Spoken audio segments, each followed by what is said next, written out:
Hey, it's Julio. I wanted to talk a little bit about anxiety, and not just the kind of anxiety that you get on a day-to-day basis, but specifically performance anxiety.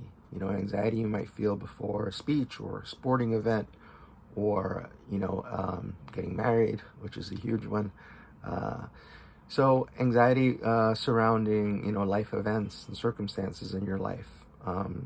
I've experienced these types of anxieties in a bunch of different parts of my life.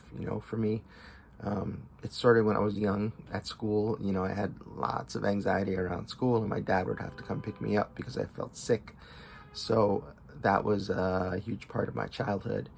And then later, as I became an adult, I dealt with anxiety in competition, in Jiu Jitsu competition or in Judo competition. I was terrified until I finally learned that nobody cared if I won or lost. And that's when I got over that anxiety.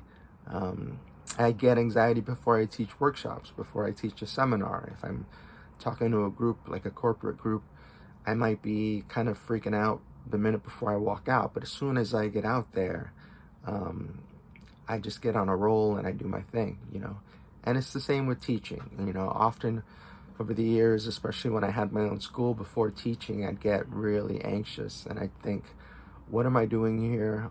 What's the point of anyone listening to me? I don't know anything.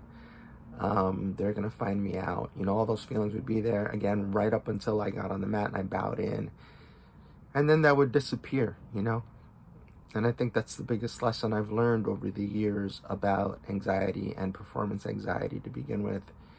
If you're really prepared and you're good at what you're going to do, and you enjoy it, then the key is just kind of remembering that whether you succeed or fail, the people that care about you aren't going to care about you any less.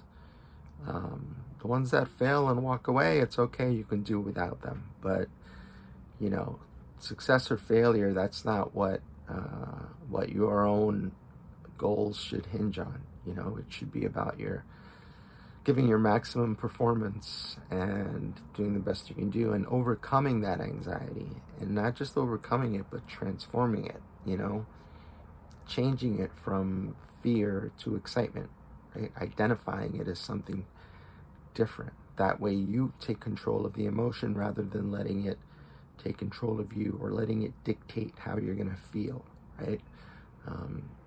So decide what those butterflies are. Decide whether or not they're holding you back or they're driving you forward. Because often you can use that anxiety, whether you see it as fear or not. You can just ride that fear into battle, whatever it is that your personal battle might be, whether it's on the competitive mats or it's giving a speech in front of a large audience and having to realize that they're just like you and they're people that make mistakes, and if you flub, it doesn't matter. Who cares? They're going to forget about it a second later. I think we all think people care much more than they do about what we do. And unless we're in the tabloids, we don't have to worry about that too much. So taking ourselves a little bit less seriously, taking our so-called mistakes less seriously, realizing they're not really mistakes, they happen for a reason, giving yourself a break. All these things can start to ease your anxiety about situations, and preparing yourself. The more prepared you are, even something as simple as giving yourself extra time, like that's something that's helped me a lot. Giving myself an extra half hour to get everywhere and giving myself extra time, which is really the greatest thing you can have, right? So now I know I'm going to arrive early. I have time to chill. I have time to gather myself and be prepared for whatever event I'm there for. So give yourself those things, those tools, those extra skills to get you through the anxiety. Plug away and know that once you get there in the moment, in the event, that anxiety will be a thing of the past. Then you'll be able to move forward and do your best. So hope this helped. See you next time.